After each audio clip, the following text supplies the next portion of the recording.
다음에 오늘도 교회를 위해서 보이는 곳에서, 보이지 않는 곳에서 이곳저곳에서 봉사해 주시는 여러분들에게 교회를 대표해서 감사의 말씀을 드리겠습니다.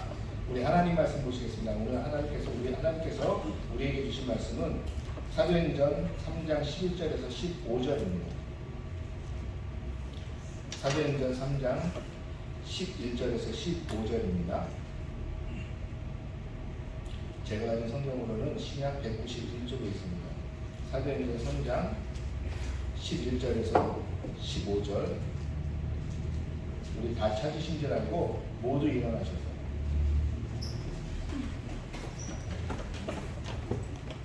우리 이번에는 길지 않으니까 한 목소리로 합독하시겠습니다.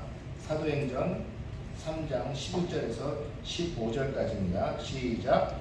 나는 사람이 베드로와 요한을 붙잡으니 모든 백성이 크게 놀라며 달려나아가 솔로몬의 행각에 모이거든 베드로가 이것을 보고 백성에게 말하되 이스라엘 사람들아 이 일을 왜 놀랍게 여기느냐 우리 개인의 권능과 경건으로 이 사람을 걷게 한 것처럼 왜 우리를 주목하느냐 아브라함과 이삭과 야곱의 하나님 곧 우리 조상의 하나님이 그의 종 예수의 영화롭게 하셨습니다.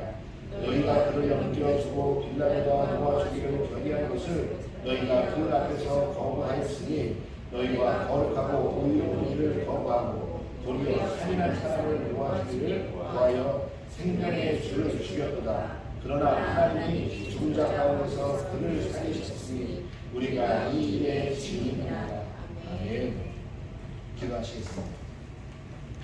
하나님 아버지 감사합니다. 오늘도 우리에게 주의 말씀을 들을 수 있고 주의 말씀을 읽을 수 있고 이 시간에도 주의 말씀 안에서 우리가 행할 수 있도록 인도하여 주시네 감사합니다. 하나님 아버지 이 시간에 온전히 주의 말씀만이 선포되게 하여 주시고 주께서 말씀하시는 그 말씀의 선포가 우리 개개인에게 들리게 하여 주시며 무엇보다도 그 말씀이 개개인에게 아버지 하나님께서 말씀하시는 것대로 들리게 주님 이 시간에 주께서 그 음성을 허락하여 주시옵소서. 우리에게 이 시간 사단은 수마귀가 우리의 마음을 앗아가지 못하도록 하여 주시고 오직 주의 말씀에 집중하며 그 말씀을 통하여 하나님 아버지를 더 알 수 있도록 이 시간 우리에게 은혜 내려 주시옵소서. 예수님의 이름으로 기도하옵나이다. 아멘. 작성하시겠습니다.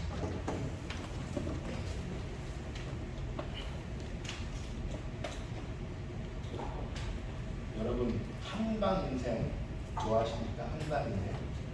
한방 인생. 예전에 제 친구가 저에게 뭐 큰 돈은 아니지만 고등학교 때 얘기인데요. 항상 돈을 빌려갈 때 이렇게 얘기해요. 나 돈 좀 빌려줘.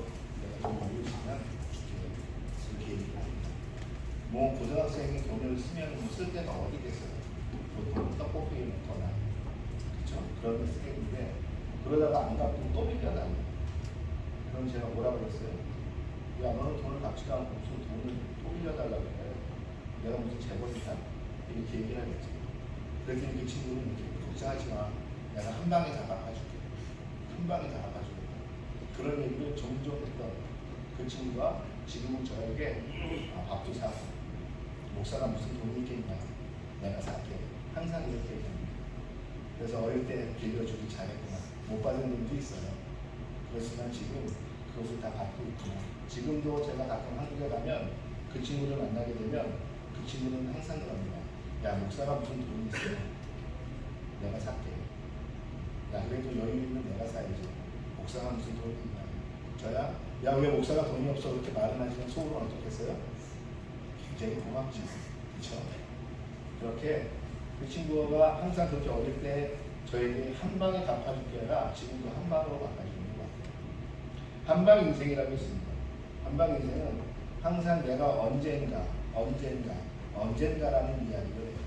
언젠가라는 이야기를 하면서 어떻게 하냐면 내가 그 언젠가 내가 잘 되면 내가 그 언젠가 성공하게 되면 내가 그 언젠가 그곳에 도달하게 되면 내가 그 언젠가 그것을 깨닫게 되면 내가 이 모든 것을 갚아주리라 라고 이야기합니다. 여러분 그 한방 인생의 대표적인 게 무엇인가요? 6자리의 숫자의 기적. 그렇죠? 뭐죠? 6자리의 숫자의 기적. 우리는 로또를 많이 생각하잖아요. 그렇죠? 6자리 숫자. 그것만 맞으면 나의 인생은 모든 것이 끝나라고 이야기하죠. 그것을 우리는 한방의 인생입니다. 또한 한방의 법칙. 그런데 실제로 이렇게 되는 친구들이 있어요. 있고 실제로 어떤 사람이 평생 사업을 하다가 안 됐는데 어느 날 어떤 아이템 하나로 한 방에 모든 것을 해결하는 경우가 있습니까? 없습니까? 있어요. 실제로 있고 제 주변에도 그렇습니다. 평생을 그냥 월급쟁이고 평생을 그냥 남의 밑에서 일하다가 어떻게 그냥 사업에 눈에 띄어 사업을 시작했는데 한 방에 모든 것이 해결되는 것을 본 적이 있습니다. 실제로 그런 한 방의 법칙이 있기도 한 것 같습니다. 그런데 우리가 원하는 법칙은, 우리가 원하는 것은 그러한 한 방의 인생보다는 어쩌면 우리는 매일의 인생을 살기를 원하는 것이 우리의 삶이 아닐까라고 생각을 합니다. 여러분 혹시 그 개미의 법칙이라고 들어보셨나요? 개미의 법칙? 개미. 우리는 개미 하면 무엇이 생각나죠? 개미와 백장이라는 동화가 먼저 생각나잖아요. 이소구와 소유가 나오는 그 개미는 봄, 여름, 가을을 항상 부지런히 매일매일 조금씩 그들이 원하는 음식을 저장해줍니다. 그렇다고 그들이 안 먹고 저장하는 건 아니잖아요. 그들이 먹고 항상 남게끔 그들은 음식을 구해오고 그들이 그것을 계속 저장해요. 그 개미는 저장한 것을 어떻게 해요? 그 저장한 것을 겨울 내내 먹고 사는 거예요. 그런데 그것을 보고 있던 항상 나무늘에서 백장이는 뭐라고 해요? 야, 겨울이 오겠어? 그리고 걱정하지 마. 내가 한 방에 다 끝낼 수 있어. 그거 매일 조금씩 그걸 저장해서 그거 언제 저장하냐? 라고 이야기하지만 그 개미는 매일매일 조금씩 저장한 게 나중에 어떻게 되죠? 그 백장에게까지 나눠주는 음식, 겨울에 아무것도 먹지 못하는 그 백장에게 그 음식을 나눠주게 돼요. 여러분 개미하면 우리가 첫 번째로 생각해 보는 게 뭐냐면 부지런함의 대명사로 우리는 알아요. 그런데 그거 아십니까? 개미는 그렇게 부지런한 동물은 아니에요. 개미도 그냥 생존의 법칙에 의해서 살 뿐입니다. 그런데 개미를 부지런하게 만드는 것은 무엇이냐면 20%의 개미가 전체 개미를 생존하게 만들어요. 다시 말하면 그 10마리의 개미가 있으면 그 개미는 2마리만이 열심히 일을 한다는 거예요. 그리고 나머지 8마리는 어떻게 사느냐? 그냥 대충, 그냥 세월에 맞게 그냥 오늘 먹을 만큼 그것을 가지고 살아요. 이 2마리의 개미가 전체 개미, 10마리의 개미가 혹시라도 음식 떨어지면 먹고 살게끔 하는 그렇게 하는 것이 이 개미의 습성입니다. 좀 재밌는 게 뭔지 아세요? 100마리의 개미 중에 20마리가 그렇게 놀았다. 그래서 80마리를 떼내면 20마리는 그러면 열심히 일을 하느냐? 그렇지 않아요. 그 20마리 중에 다시 말하면 4마리만 열심히 일하고 또 16마리는 일을 하는 거죠. 그래서 이것을 발견하는 게 이탈리아의 경제학자 파레토라는 사람이 이것을 발견하고 파레토의 법칙이라고 명명했는데 경제에서도 이게 똑같이 돌아가더라라는 거죠. 나라에서도 그게 똑같이 돌아가더라라는 거죠. 우리가 잘 알지만 어느 나라든지 모든 국민이 열심히 해서 잘 사는 나라는 없어요. 그 최대한 열심히 할 수 있는 국민이 어느 정도냐? 20% 정도밖에 되지 않습니다. 그 20%. 미국은 몇 프로의 사람이 그 위대한 미국을 만들어간다고 그러죠? 여러분 그거 아세요? 미국은 그 미국이 3억 명이 넘는 사람 중에 오직 2%의 사람이 지금의 미국을 만들어간다고 얘기합니다. 나머지는 따라가는 거예요. 나머지는 그냥 똑같이 사는 거예요. 2%의 엘리트들이 지금의 미국을 만들어갑니다. 실질적으로 최대한으로 어떤 기업이나 어떠한 사회나 최대한 열심히 해서 그 사회와 기업을 이끌어가는 사람들은 20%가 넘어가지 않아요. 그런데 재밌는 거예요. 그러면 아까 이야기한 대로 그 80%를 떼어내고 20%만 놓고선 하면 그 사회는 완벽한 사회가 되느냐? 그렇지 않잖아요. 똑같이 개미처럼 그 중에 20%는 또 열심히 일하고 나머지 80%는 그저 그런 사람으로 변해간다는 거죠. 그러면 그 떼어놓은 80%는 어떻게 되느냐? 그 80%는 도태되느냐? 그렇지 않다는 거예요. 거기서 20%가 나와서 그 80%에 다시 80%를 이끌어가기 시작합니다. 이것이 경제학 이론에서 이야기하는 파레토의 법칙입니다. 그러면서 그 20%의 사람들 중에 그들이 어떻게, 그들이 무엇으로 그 사람들이 다른 사람들과 달라지나 봤더니 그 달라지는 것이 무엇이냐? 매일매일의 삶을 추구한다는 거죠. 어떠한 한 방의 인생을 추구하는 것이 아니라 매일매일의 조그만 성공을 매일매일 맛보는 사람들인 것이에요. 어떻게 하냐면 매일매일 내가 오늘 1시간씩 아니면 30분씩 책을 읽겠다 하면 그 사람들은 무슨 일이 있어도 하루에 30분씩 책을 읽는다는 거죠. 그런데 이 30분씩 읽은 책이 쌓여서 나머지 80%와 달라지는 사람을 만들기 시작한다는 것이죠. 여러분의 1만 시간의 법칙이라고 지난번에 한번 말씀드렸죠. 매일매일 습관적으로 15분씩, 20분씩, 30분씩, 1시간씩 내가 습관적으로 얼마만큼요? 1만 시간을 보내게 되면 사람들은 드디어 그것이 자기의 습관이 되기 시작해요. 내가 매일 30분씩 책을 읽으면 이것을 1만 시간에 도달하게 되면 이 1만 시간에 도달한 그 날에 시간이 되면 그 사람은 그것의 전문가가 된다는 거죠. 다시 말하면 이 전문가가 되는 것은 다른 것이 아니라 매일매일에 했던 것이 습관이 되는 것이 전문가가 되는 거죠. 그리고 이 사람들이 어떤 사람들이 되느냐? 20%의 사람들이 된다는 거죠. 다시 말하면 내가 지금 있는 상황에서 위기감을 느끼고 내가 무언가를 해야겠다라고 하면서 매일매일 열심히 무언가를 해가는 이 사람들이 20%로 나머지 80%를 이끌어가는 사람들이 되어간다는 것입니다. 다시 말하면 이 사람들을 통해서 사회는 이끌리게 됩니다. 이것이 매일의 법칙입니다. 여러분 그거 아십니까? 비록 전문 같지만 우리 잘 알잖아요. 화장실에 요즘에도 그런지 모르겠지만 예전에 아파트나 아니면 화장실에 무언가를 이렇게 화장실을 만들 때 거기에 책을 꽂아 놓을 수 있는 걸 지금도 그런지 모르겠습니다. 왜? 그 화장실 안에서 비록 3분, 5분 앉아있는 그 시간에 잠깐이라도 그 책을 보잖아요. 대부분이 보면은 일주일에서 2주일이면 그 책을 다 읽습니다. 그 시간 가지고. 그러한 것처럼 바로 매일매일 무언가를 꾸준히 한다는 것은 그것이 곧 그 사람의 성공하거나 아니면 20% 가거나 아니면 80% 가는 그것을 만들어 간다는 거죠. 그래서 굉장히 습관이라는 게 무섭고 그래서 굉장히 그 습관을 만들어주는 것이 굉장히 좋은 것입니다. 그런데 대부분의 사람은 이 매일의 법칙을 알아요. 그런데 그렇게 살지 못하고 어떻게 살지 원하느냐? 그냥 한 방의 법칙을 따라가고 싶어요. 왜? 내가 오늘 그렇게 살지 못했으니까. 내가 오늘 그렇게 살지 못했으니까. 그리고 내가 어제도 그렇게 살지 못했으니까. 내가 내일도 그렇게 살지 못할 것 같으니까 어느 날 한 방에 이것을 다 해결하기를 원한다는 거죠. 그런데 이 한 방이라는 것도 시간이 필요해요. 어떤 시간? 내가 이것을 살아갈 때 이 한 방을 할 수 있는 만큼의 시간이 남아있어요. 젊을 때는 가능성이 있어요. 그런데 저처럼 50이 넘고 이제 60을 바라보게 되면 한 방이 이제 불가능하구나. 그러면서 그 인생이 어떻게 되느냐? 이제 포기로 넘어가게 됩니다. 나는 안 되는구나. 그냥 여기서 편하게 살 수 있는 방법을 찾아가는 것입니다. 그것이 시작입니다.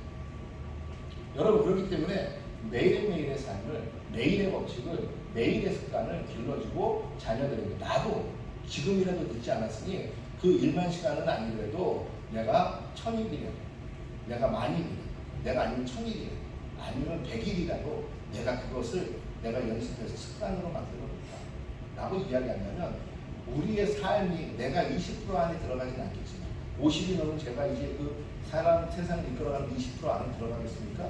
그 안에 들어가진 않겠지만 내가 주도적으로 인생을 살아가는 그러한 사람이 될 수 있지 않을까.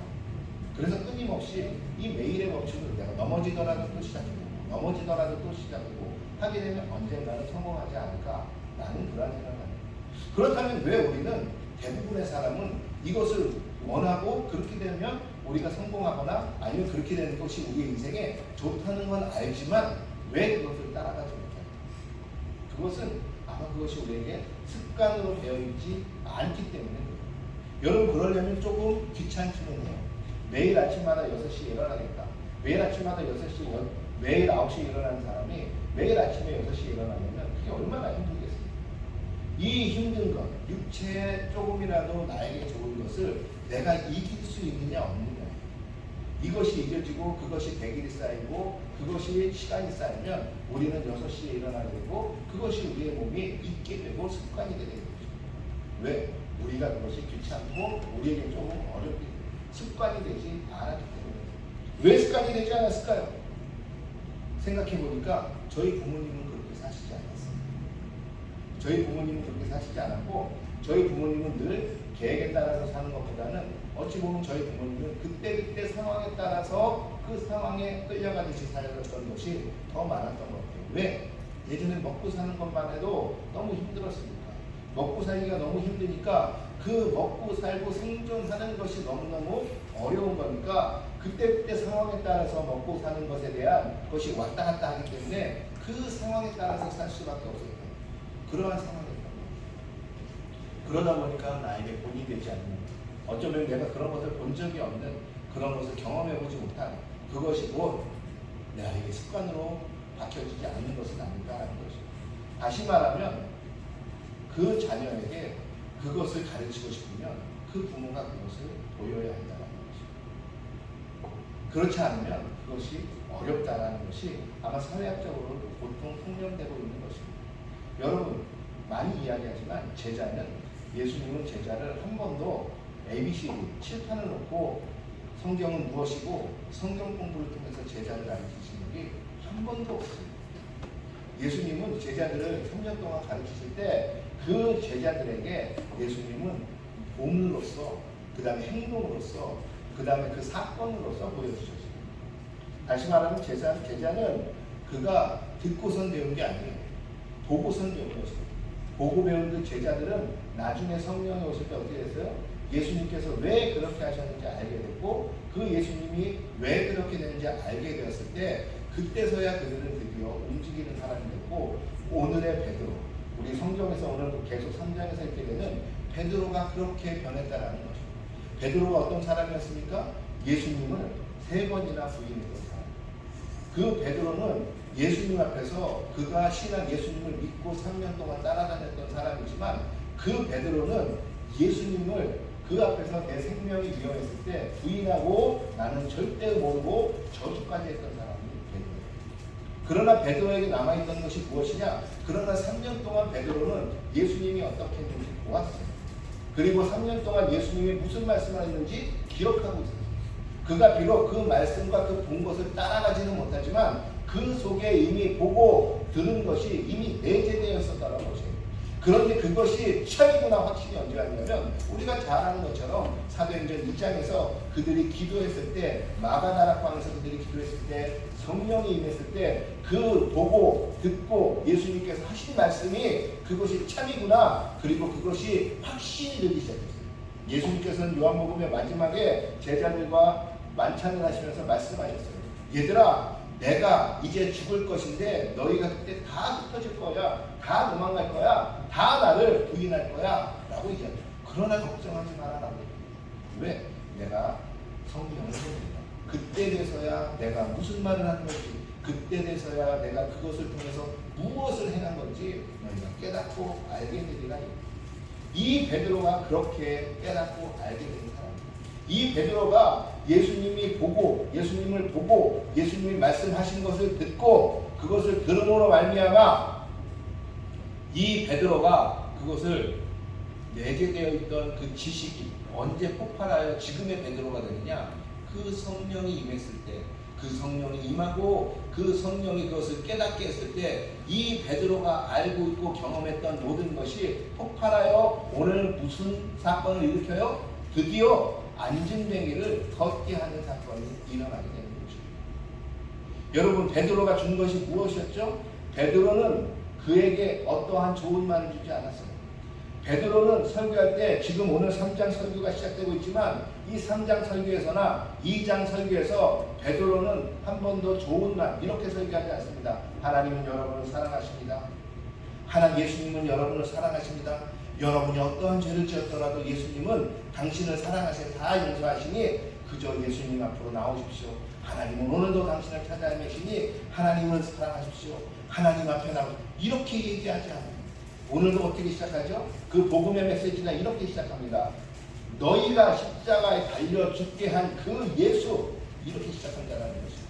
너희가 무슨 짓을 한지 아느냐? 그 예수, 네 손으로 달아주긴 너희가 주장해서 죽인 그 예수, 그렇게 시작한다는 것입니다. 그렇게 얘기할 수 있었던 그 베드로가 오늘 무엇을 줍니까? 그전 같으면 베드로는 아마 안진뱅에게 이렇게 얘기했을 거예요. 야, 너 못 일어나니? 내가 이렇게 예수님이라는 사람을 믿는데 그 예수님이 너도 사랑해. 네가 믿다 보면 너도 그분의 말씀을 듣다 보면 너도 그분의 성령을 체험하다 보면 아마 일어날 수 있게 될 거야. 우리 성경은 이렇게 했을 수도 있어요. 그러나 베드로는 그렇게 가지 않습니다. 베드로는 어떻게 하죠? 그 안진뱅이가 지금 무엇을 구해요? 금과 은 혹시 더 큰 것을 나에게 줄까라고 바라는 눈으로 바라보고 있는 그에게 아주 선포를 해버립니다. 나는 금도 없고 은도 없고 아무것도 너에게 줄 것이 없다. 그러나 내가 가진 것, 내 속에 있는 것, 그것을 내가 너에게 준다 라고 얘기하면서 그 내가 경험하고 내가 들은 그 예수 그리스도 이름 그 안에서 행하는 경험을 내가 너에게 준다라고 얘기합니다. 그랬을 때 그가 걷고 뛰고 일어나고 예루살렘에 소동이 일어나기 시작했습니다. 우리가 지난 시간에 보았지만 많은 사람들이 놀라며 궁금해하기 시작했어요. 많은 사람들이 놀라며 궁금해하며 이게 어찌 된 일이지? 이게 어찌 된 일인지라는 것이에요. 그러면서 오늘의 이야기가 시작되는 거죠. 그러면서 그들이 놀라고 그러면서 그들이 베드로와 요한을 붙잡습니다. 더 그들을 붙잡은 사람은 누구냐면 바로 이 일어서게 된 안진뱅이입니다. 이 안진뱅이가 베드로와 요한을 붙들고 그들이 성전 안에 있을 때 붙들고 그와 함께 있을 때 많은 사람들이 베드로와 요한 앞으로 나오게 됩니다. 그러면서 이게 어떻게 된 일인지 듣기를 원하고 놀라기를 원합니다. 왜 놀랐느냐? 그 베드로와 요한이 지금 그들 앞에 행한 이 이적 때문에 놀랐다는 것이에요. 다시 말하면 지금 이 베드로와 요한이 어떠한 이적? 지금 이들을 걷게 한 이 이적 때문에 놀란 것이에요. 그러면서 이 베드로와 요한을 바라보며 놀랍니다. 이 사람은 하나님의 큰 사람인가 보다. 이 사람은 하나님이 쓰시는 사람인가 보다. 이 사람 앞에 나오면 이 모든 것이 변합니다 라고 이야기하면서 이 베드로와 요한 앞에 나와 이들이 놀라며 그들을 주목하기 시작했다는 것입니다. 다시 말하면 이들이 놀라서 주목한 게 누구예요? 놀라서 주목한 게 오늘 보니까 그들이 베드로와 요한을 주목하기 시작했다라는 것이에요. 그러면서 그들이 이 특별해 보이는 이 베드로와 요한, 이 특별해 보이는 베드로와 요한만 붙잡고 있으면 우리에게 이 놀라운 일이 계속 생기지 않겠느냐? 나는 그런 마음을 품지 않았을까요? 이 안진뱅이는 내가 일어서기까지 했는데 이들과 함께라면, 이들과 함께 있으면, 내가 이들만 붙잡고 있으면 나는 이 삶에서 어떠한 것이든지 성공할 수 있겠다. 나는 그러한 마음을 안 먹었을까요? 우리 교회에 있으면 우리 교회 생활에서도 그런 경우가 많잖아요. 어느 날 내가 어떠한 목사님에 대해서 은혜를 많이 뵙게 되면 그 목사님만 붙들고 있으면 그 목사님만 위에 둔다면 혹시 나는 내가 신앙적으로 성공하지 않을까? 아니 나는 금과 은까지 나이가 오지 않을까? 이러한 그 목사님을 바라보는 눈이 생기지 않을까요? 오늘 이 안진뱅이와 이 유대인들은 오늘 그러한 눈으로 베드로와 요한 앞에 나타납니다. 그러한 눈을 바라보며 베드로와 요한 앞에 나타나며 그들에게서 무언가를 들으려고 그 궁금증을 해결하려고 그들이 무슨 말을 하나라고 귀를 기울이고 있다는 거예요. 그런데 그들에게 베드로가 첫 번째로 하는 이야기가 무엇입니까? 왜 놀라고 있지라는 것이에요. 왜 놀라고 있지라는 것이에요. 왜 너희가 지금 놀라고 있느냐라는 것이에요.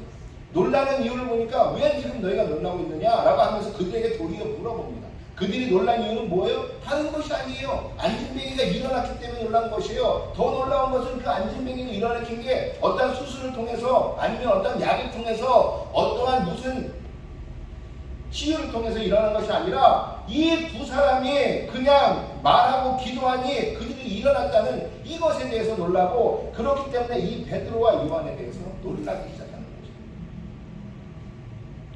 다시 말하면 이들이 놀란 이유는 다른 것이 아니라 사람을 보고 놀라고 있는 것입니다. 그런데 정말로 이들이 놀라야 할 게 이것일까요? 이들이 베드로와 요한 때문에 정말 놀라야 할까요? 아니요, 그렇지 않습니다. 오늘 더 재밌는 것은 베드로가 이렇게 얘기합니다. 야, 너네는 지금 우리를 보고 놀라고 있는데 나는 이렇게 한 너네가 더 놀라워 라고 이야기해요. 그러면서 어떻게 얘기합니까? 바로 13절부터 이렇게 얘기합니다. 야, 하나님이 그의 종 예수를 영화롭게 하셨는데 너희는 그를 넘겨주고 빌라도에게 놓아주기로 한 결의한 것도 너희가 그것을 거부했으며 더 웃긴 건 너희가 그 의로운 사람 대신에 너희가 살인자를 놓아주기로 원했다는 것입니다. 지금 베드로가 놀라는 건 뭐냐면 야, 너네 유대인이잖아. 유대인들이 지금까지 기다린 게 뭐야? 메시아를 기다렸잖아. 너네 그거 알아? 너희가 얘기하는 세례 요한, 그 세례 요한이 그렇게 기다리던 나는 메시아가 아니야. 너희 모두가 그 위대한 선지자라고 얘기했던 그 세례 요한이 뭐라고 얘기했냐면 나는 그 메시아가 아니라 나는 그 메시아를 예비하러 온 사람인데 그 세례 요한까지도 나중에 예수님을 의심하며 그 제자를 보내잖아요. 제자를 보내면서 우리가 기다릴 이가 당신입니까? 아니면 우리가 더 기다려야 합니까? 라고 물을 때 예수님이 뭐라고 얘기해요? 말씀에 뭐라고 얘기했냐면 눈먼 사람들이 눈을 뜨고 안진뱅이가 일어나고 고침을 얻으며 가난한 자에게 복음이 전파된다. 가서 전하라. 그렇게 전하니까 그때서야 세례 요한이 이분이 메시아구나 라는 걸 알게 되잖아요. 그런 것처럼 너희가 지금까지 메시아를 구해왔는데 그 말씀대로 이루어진 메시아가 너희 앞에 왔지만 너희가 어떻게 했지? 그 메시아를 너네 스스로 거부했잖아 라고 얘기한다는 거예요. 두 번째 더 놀라운 게 뭐예요? 더 놀라운 건 유대인도 아닌 빌라도마저도 야, 이 사람은 죄가 없어. 이 사람은 특별해. 이 사람 이상해. 이 사람은 놓아주어야 돼 라고 이야기하잖아요. 왜? 그 전날 그 빌라도의 아내가 누가 보면 아내가 꿈을 꿨는데 이 사람을 죽이면 안 될 것 같아요. 그 죄가 그 피가 우리를 저주케 할 것 같아요. 그러니까 그 남편 되는 빌라도에 가서 이 사람 절대로 죽이지 말라고 해요. 그 빌라도도 예수님을 신문했을 때 이 사람이 죄가 없다는 걸 깨달아요. 그러면서 놓아주기를 원하는 그 빌라도가 내가 이 사람을 놓아주겠다라고 했는데 누가 거부해요? 유대인들이 거부한다는 거죠. 마지막으로 더 재밌는 건 거부하다 못해 그들이 어떻게 거부하느냐? 야, 내가 그러면은 내가 놓아주는 풍습이 있는데 내가 이 의인을 놓아줄게 하니까 아니 그 의인을 놓아주지 말고 살인자 바라바로 우리에게 놓아주라고 얘기합니다. 야, 이게 더 놀랍지 않아? 어떻게 유대인이 너희가 메시아가 왔는데 그것을 못 알아보고 세례 요한도 이야기한 그 메시아를 너희가 못 알아보고 그 메시아를 죽인 그것이 더 놀랍지 않아? 라고 이야기합니다. 그러면서 이야기하는 게 뭐냐면 그런데 더 놀라운 것 하나는 무엇이냐? 그것마저도 깨닫지 못하는 너희 자신이 더 놀랍다는 거죠. 너희가 하나님의 백성이라며 너희가 하나님의 선택된 백성이라며 너희가 율법으로서 하나님의 선택된 백성으로서 너희는 하나님 천국에 갈 사람들이고 모든 이방인들은 지옥의 땔감이라며 그러한 너희가 어떻게 이것도 깨닫지 못하는 이게 더 놀랍지 않아? 라고 이야기합니다. 너희들이 놀라고 있는 그 놀람의 그 본질과 나의 놀람의 본질이 다르다는 것이에요. 그러면서 왜 너희들이 이렇게 내가 놀라는 것을 바라보지 못하고 너희들은 그저 행한 이것에 대해서 놀라고 있느냐라는 것이에요. 너희 유대인이라며. 그러면서 이야기하는 것이 뭐냐? 바로 다시 11절에서 이야기하는 너희가 12절에서 이야기하는 너희가 지금 우리에게 왜 주목하느냐라는 것입니다. 너희가 주목하고 있는 것이 바로 지금 이 일을 행한 왜 우리의 능력과 우리의 권세로 이것이 한 게 아니에요. 예수의 권세로 내가 한 것인데 왜 너희는 이것을 내가 한 것처럼 너희는 우리를 주목하느냐라는 것입니다. 다시 말하면 이 일을 행하신 분은 하나님이신데 왜 너희는 유대인이라며 그 하나님이 행하신 일을 보는 것이 아니라 너희는 그 도구로 쓰인 우리를 주목하느냐라는 거죠. 나머지는 다 도구일 뿐이라는 것이죠. 그것을 행하신 누구? 하나님. 그것을 이루게 하신 누구? 하나님. 그것을 여기까지 만들어 오신 누구? 그 하나님. 그 하나님께 너희가 주목해야지 왜 이것을 통해서 이 도구로 쓰이게 만든 나나 이 안진뱅이에게 지금 주목하고 있느냐라는 것이죠. 그러니까 너희들이 지금도 그 메시아를 죽일 수 있었다라는 것입니다. 그래서 나오는 복음의 시작이 무엇이에요? 너희가 그렇게 기다리던 메시아, 너희들이 그 메시아를 십자가에 못 박아 죽이지 않았느냐? 그 메시아를 못 박아 죽이고 너희는 더 이상 그 메시아를 믿지도 않으려고 하면서 너희는 그 메시아의 복음 안에서 떠나버리지 않았느냐? 라고 이야기한다는 거예요. 여러분들은 과연 무엇에 주목하고 사십니까? 여러분의 삶 속에서 여러분들이 주목하시는 것은 무엇입니까? 혹시 결과에 주목하십니까? 아니면 그 결과가 아닌 과정 속에서 중요하게 그 과정을 만들어내는 그 힘에 주목을 하십니다. 지금 이 사람들은 누구를 주목하고 있느냐면 이 결과, 일어섰다는 결과를 통한 이 사람들을 바라보고 있잖아요. 그런데 이 베드로는 지금 누구를 바라보고 있냐면 이 결과를 바라보는 것이 아니라 이 결과를 이렇게 만들 수 있는 그 힘이 누구냐라는 거죠. 그 힘이 바로 하나님 너희들이 죽인 그 예수다라는 것이에요. 그 힘을 바라보면 너희가 이 한 일도 너희들도 할 것인데 너희는 이 힘을 바라보는 것이 아니라 너희는 그 결과를 바라본다는 거죠. 여러분 세상에서 여러분들이 좋은 직장, 좋은 직업을 통해서 여러분이 많은 재물을 벌어들이는 것, 아니면 많은 권세를 갖는 것, 여러분들이 많은 지식을 갖는 것, 이거는 결과예요. 결과는 목적이 될 수 없어요. 여러분 그 결과를 이끌고 가게 하는 힘이 중요해요. 그 힘과 그 길이 중요한 것이에요. 여러분 그 길을 모르고 그 힘을 모른다면 여러분들이 아무리 좋은 결과를 꿈꾼들 그것은 그냥 나중에 언젠가 될 한 방의 법칙에 끝나는 것밖에 되지 않아요. 여러분이 왜 매일매일의 삶을 살아갈 수가 없느냐? 여러분은 그 길을 알지 못하고 그 길을 걷지 못하고 그 길을 걸어갔던 사람들을 보지 못했던 거예요. 여러분이 부모님들이나 아니면 여러분의 주변의 사람들이나 어떠한 사람들이 그 예수에 대해서 아니면 그 옳은 길에 대해서 그 길을 차곡차곡 걸어간 것을 어릴 때부터 보고 자랐다면 그 길을 여러분들도 그대로 밟으며 걸어가기 시작할 것이라는 거죠. 그런데 우리 앞에는 그 길을 먼저 걸어가는 사람들이 없어요. 여러분 지금 베드로 앞에는 그 길을 먼저 걸어간 분이라고 예수 그리스도 한 분밖에 없다는 것이에요. 그러기에 그가 성령으로서 그가 예수가 한 것이 다시 생각날 때 그도 그 길을 다시 예수가 걸어갔던 것이 생각나면 그 길을 걸어가기 시작했어요. 그는 이제 길을 걸어가는 사람이지 그는 결과에 목매이며 살아가는 사람이 아니라는 것이에요. 여러분의 삶은 지금 무엇에 목매하고 무엇을 주목하며 여러분은 살아가시냐는 것이에요. 여러분은 과연 여러분의 지금 걸어가고 있는 길을 주목하며 살아가십니까? 아니면 여러분의 결과만을 꿈꾸며 살아가십니까? 오늘 베드로가 이야기합니다. 너희가 왜 지금 놀라고 있지? 라는 것입니다.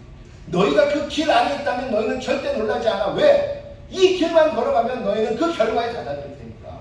그런데 너희가 지금 그 길 안에 있지 않기 때문에 너희는 지금 놀랄 수밖에 없는 거야. 왜? 너희는 꿈이지만 어떻게 가야 할지 모르는 그 길을 너희는 지금 보고 있기 때문에 그렇다는 것입니다. 여러분 자녀들에게 결과를 강조하지 마세요. 길을 강조하세요. 길을. 여러분 신앙의 길. 여러분이 알고 있는 그 옳은 길을 이야기하세요. 그리고 이야기할 때 말로만 하는 것이 아니라 함께 같이 걸어가죠.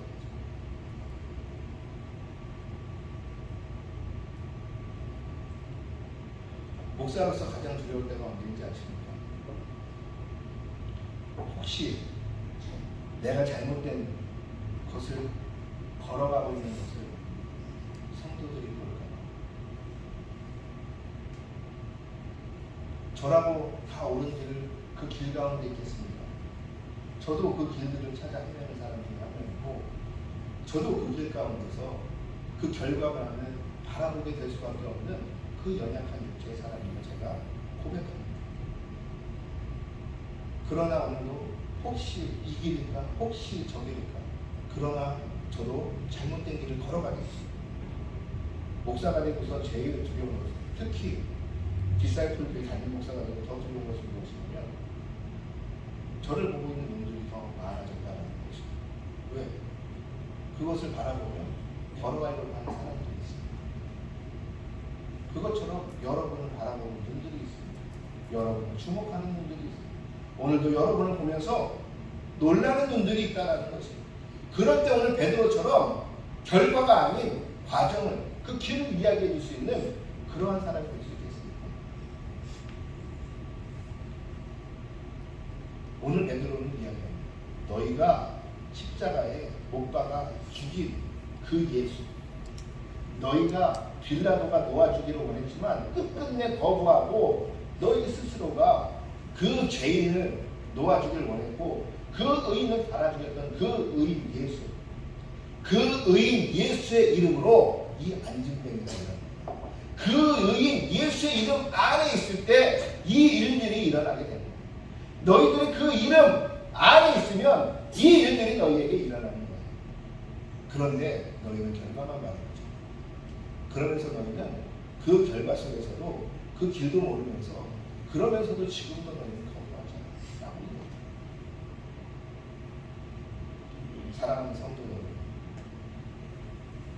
무엇을 주목하고 사십니까? 왜 지금도 여러분을 바라보며 놀라는 사람들에게 무엇을 이야기할 것입니까? 아니면 여러분을 바라보며 놀라는 사람들은 있기는 한 겁니까? 사랑하는 성도 여러분, 오늘 베드로가 이야기한 것처럼 예수를 주목하여 사람들을 놀래키는 사람들이 있습니다. 그래서 그들에게 궁금증을 주는 사람이 되도록 합시다. 여러분, 결과를 모든 사람처럼 결과를 보는 것이 아니라 그 결과를 향해서 가는 길 가운데 있는 사람들이 있습니다. 그 길을 찾아가는 사람들이 있습니다. 그렇게 될 때 오늘 베드로가 이야기하는 그 예수의 이름 안에서 안진뱅이가 일어나는 역사는 여러분에게 일어날 것이라 믿습니다. 여러분, 예수님이 산상순에서 말씀하시잖아요. 공중나무 새를 봐라, 들풀들을 봐라. 그들이 언제 길쌈을 하고 언제 먹을 거 저장해 두는 거 아니야. 하물며 하나님이 사랑하시는 그의 사람들을 그렇게 안 하시는 거예요. 그것을 위해서 한 가지 조건만 말하시는 거예요. 그렇죠? 길 위에 쓰라는 건 어떤 길? 너는 먼저 그의 나라와 의를 구하는 그 길 가운데 있으라. 그러면 하늘 아버지께서 너희의 모든 것을 더하시겠다라는 거죠. 그 길 가운데 서시는 여러분들이 주의 이름으로 축원합니다. 그래서 사람들이 여러분을 보며 놀랍니다. 그래서 여러분도 오늘 베드로처럼 왜 나를 보고 주목하면서 놀라지? 내가 아니야 라고 얘기하시는 여러분 되기를 주의 이름으로 축원하겠습니다. 네. 축원하겠습니다. 네. 우리 이 시간에 기도했으면 좋겠습니다.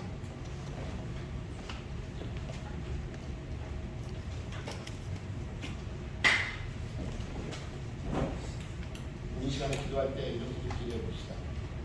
하나님 아버지, 저는 지금 무엇을 바라보며 어디에 서 있는 사람입니까?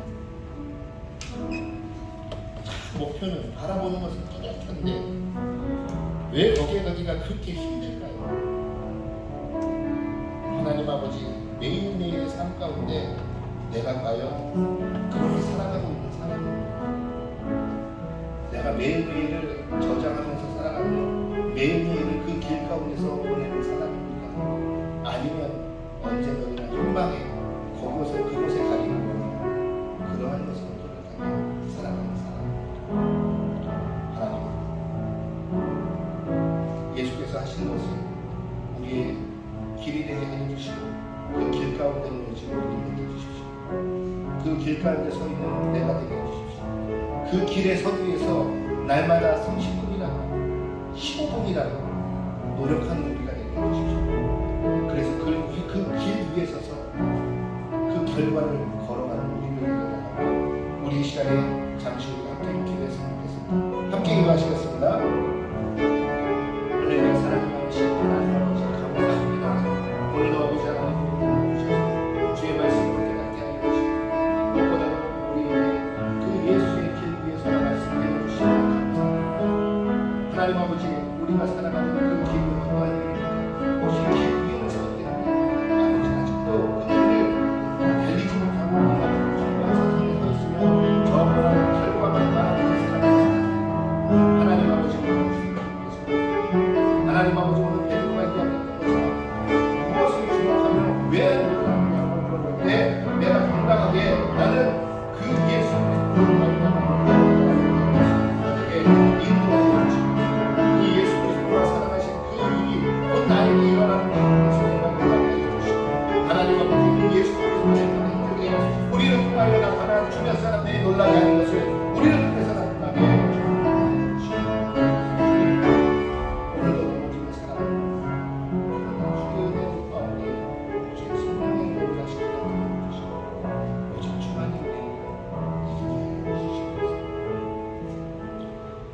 베드로가 이것을 보고 백성에게 말하니 이스라엘 사람들아 이 일을 왜 놀랍게 여기느냐. 우리 개인의 권능과 경건으로 이 사람을 확대한 것처럼 왜 우리를 주목하느냐.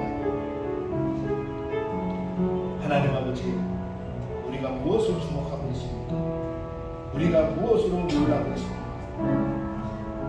내가 그 길 위에 있고 내가 예수처럼 행하는 그 나의 변화된 삶 때문에 놀라고 있습니까?